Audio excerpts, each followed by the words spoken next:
আসসালামু আলাইকুম। এখন শুনবেন সংবাদ শিরোনাম।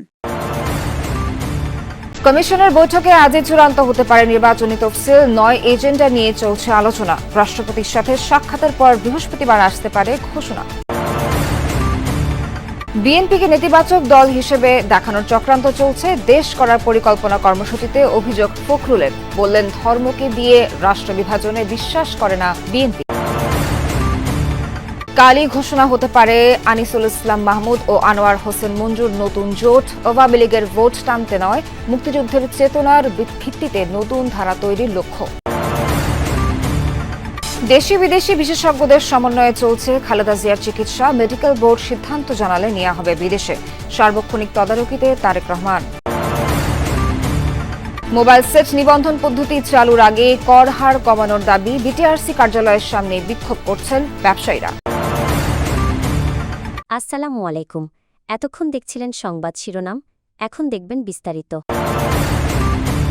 ত্রয়োদশ জাতীয় সংসদ নির্বাচন ও গণভোটের তফসিল এবং ভোটের আগে পরের কাজ পর্যালোচনায় বৈঠক করছে নির্বাচন কমিশন। বৈঠকে ৯ এজেন্ডা নিয়ে আলোচনা হচ্ছে। সকাল 10:30টায় নির্বাচন ভবনে বৈঠক শুরু হয়। প্রধান নির্বাচন কমিশনার এএমএম নাসির উদ্দিনের সভাপতিত্বে চলছে এই বৈঠক। উপস্থিত আছেন ৪ নির্বাচন কমিশনের ইসি সচিব সহ সংশ্লিষ্ট নির্বাচনী কর্মকর্তারা। বৈঠকে মূলত তফসিলের আগের পরের কার্যক্রম, গণভোট আয়োজন সহ ত্রয়োদশ জাতীয় সংসদ নির্বাচনের সার্বিক প্রস্তুতির সবশেষ অবস্থা, মাঠ পর্যায়ে সর্বোচ্চ যোগাযোগ সমন্বয় সংক্রান্ত বিবিধ বিষয়ে আলোচনা হওয়ার কথা। এর আগে শনিবার নির্বাচন কমিশন সচিবালয় অনুষ্ঠিত এক বৈঠকে নির্বাচনের প্রস্তুতিমূলক কার্যক্রমের অগ্রগতি পর্যালোচনা করা হয়।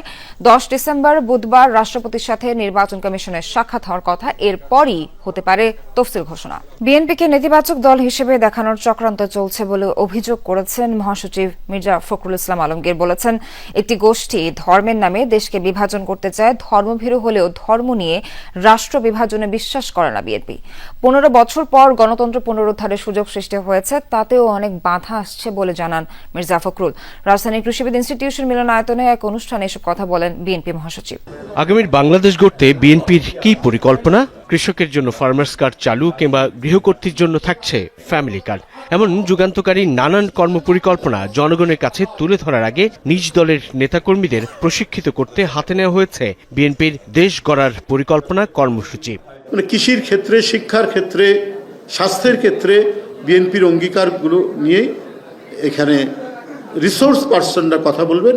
সকালে রাজধানী খামারবাড়িতে কৃষিবিদ ইনস্টিটিউট মিলনায়তনে কর্মসূচির উদ্বোধন করেন বিএনপি মহাসচিব। বলেন, ফ্যাসিস্ট আওয়ামী লীগ 15 বছরের দুঃশাসনে সমস্ত প্রতিষ্ঠানগুলো ধ্বংস করেছে, যা নতুনভাবে গড়ে তুলতে হবে। তরুণ সমাজের মন মানসিকতার পরিবর্তন আমলে নিয়ে দলকে নতুন চিন্তার আলোকে তৈরি করা হচ্ছে বলেও জানান মির্জা ফখরুল। ফ্যাসিস্ট শাসনের পরে আমরা গণতন্ত্রে ফিরে যাওয়ার এখন একটা সুযোগ সৃষ্টি হয়েছে। অনেক বাধা প্রতিবন্ধকতা আসছে, কিন্তু এগুলোকে এড়িয়ে, এগুলোকে বাধা পেরিয়ে আমাদেরকে সাফল্য অর্জন করতে হবে। বাংলাদেশের যা কিছু ভালো এখন পর্যন্ত অর্জন হয়েছে, সেটা যেমন অতীতে বিএনপি করেছে, আবার নতুন বাংলাদেশ গড়ে তোলার ব্যাপারে বিএনপি সেই নতুন চিন্তা ভাবনা জনগণের সামনে নিয়ে আসছে।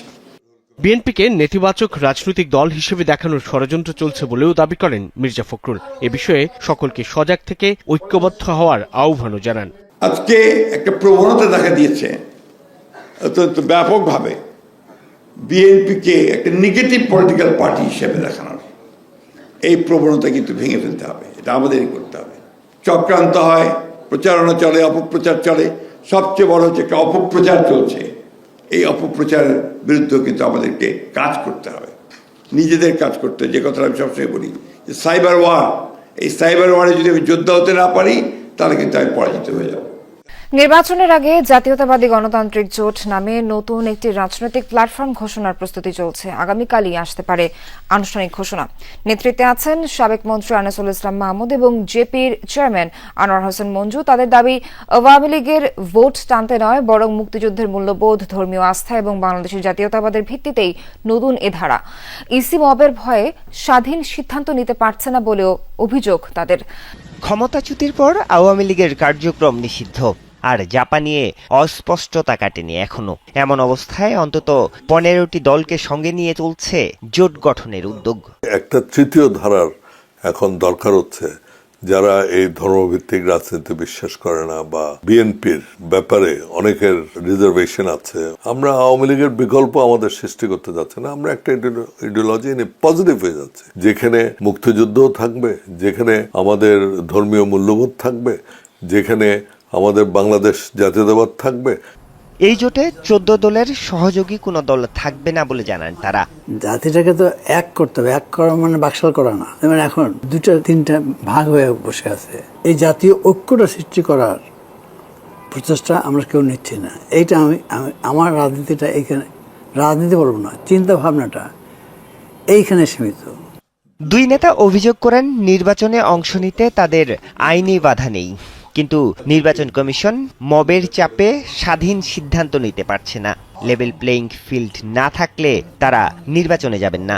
কেউ না কেউ, কোনো না কোনো শক্তি এদেরকে সমর্থন করছে, সেই জন্য তারা লাফাচ্ছে। আবার এই কথাও সত্য, যারা স্টিয়ারিং হুইল তারা তো আমাকে না বলে নাই, তা আমি কেন বলবো যে আমি নির্বাচনে বাধা দিচ্ছে? যারা নিবন্ধিত দল ছিল, আপনি যদি তাদেরকে ডিরেজিস্টার না করেন, আপনি তাদের টাকতে হবে। You cannot discriminate. আমাদের পক্ষে যদি কিছু যায়, তখন কিছু দল আছে যারা বলবে যে ওনাদেরকে নিষিদ্ধ করেন, এই কন্ট্রোভার্সিতে তারা যেতে চাচ্ছে। এয়ার অ্যাম্বুলেন্স প্রস্তুত থাকলেও খালেদা জিয়ার শারীরিক অবস্থা বিবেচনা করে লন্ডন নিতে দেরি হচ্ছে। রাজধানীর এভারকেয়ার হাসপাতালে চিকিৎসাধীন বিএনপি চেয়ারপারসনের স্বাস্থ্যের অবস্থা নিয়ে শনিবারের এক ব্রিফিংয়ে এমনটা জানিয়েছেন তার ব্যক্তিগত চিকিৎসক ডক্টর এজএলএম জাহিদ হোসেন। তিনি বলেন, শারীরিক পরিস্থিতি এখন প্রাধান্যের বিষয়। মেডিকেল বোর্ড এবং বিএনপির ভারপ্রাপ্ত চেয়ারম্যান তারেক রহমানও সেটিকে গুরুত্ব দিচ্ছেন। এ সময় খালেদা জিয়ার শারীরিক অবস্থা নিয়ে গুজবে কান না দেওয়ার আহ্বান জানান ডক্টর জাহিদ। এদিকে পরিবারের পক্ষ থেকে খালেদা জিয়ার সার্বিক চিকিৎসার সমন্বয় করছেন পুত্রবধূ ডক্টর জুবাইদা রহমান।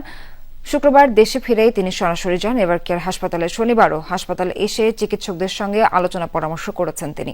জাতীয় আন্তর্জাতিক পর্যায়ে বিশেষজ্ঞ চিকিৎসকরা বিএনপি চেয়ারপারসন বেগম খালেদা জিয়ার চিকিৎসা করছেন। ভারপ্রাপ্ত চেয়ারম্যান তারেক রহমান নিজেই পুরো চিকিৎসা কার্যক্রম তদারকি করছেন বলে জানিয়েছেন বিএনপি মহাসচিব মির্জা ফখরুল ইসলাম আলমগীর। তার চিকিৎসার জন্য সব রকম ব্যবস্থা নেওয়া হচ্ছে। আমাদের ভারপ্রাপ্ত চেয়ারম্যান মহোদয় নিজে তিনি মনিটর করছেন। জাতীয় এবং আন্তর্জাতিক পর্যায়ের অত্যন্ত বিশেষজ্ঞ পর্যায়ের চিকিৎসকেরা তার চিকিৎসা করছেন। সারা দেশের মানুষ তার জন্য দোয়া করছে, দল মত নির্বিশেষে। সিন্ডিকেট প্রথা বিলোপ ও মোবাইল ফোন আমদানির সুযোগ উন্মুক্ত করার দাবিতে অনির্দিষ্টকালের জন্য মোবাইল ফোনের দোকান বন্ধ রাখার ঘোষণা দিয়েছে মোবাইল বিজনেস কমিউনিটি।